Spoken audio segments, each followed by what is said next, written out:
Bonjour, aujourd'hui je voudrais te parler de la prophétie de Daniel dans Daniel 8. D'ailleurs je te recommande très vivement de lire ce chapitre.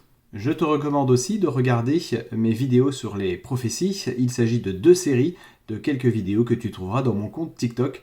Donc n'hésite pas à les regarder avant car tu vas t'apercevoir que c'est la suite ou le complément de ce qui a été déjà dit auparavant. Donc dans Daniel 8, on s'aperçoit que Daniel a une nouvelle vision.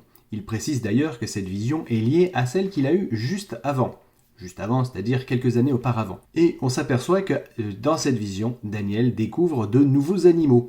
Il s'agit en fait de 2 animaux. Tout d'abord d'un bélier, un bélier avec 2 cornes, une normale et une autre plus grande que la précédente. Vient ensuite un deuxième animal plus fort que ce bélier, il s'agit d'un bouc.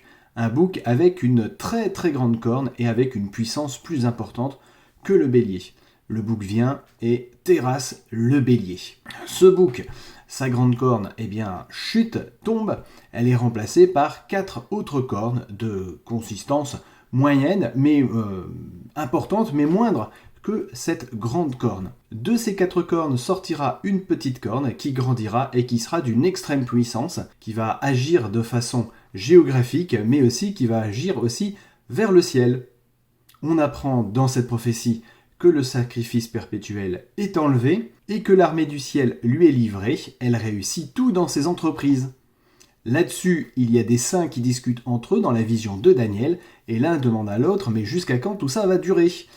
Le deuxième saint lui répond que cela va durer 2300 soirs et matins. Et à la fin de cette date, le sanctuaire sera purifié. Daniel, lui, ne comprend pas tout de cette vision, il cherche à comprendre, et là, quelqu'un arrive et lui explique ce qu'il se passe.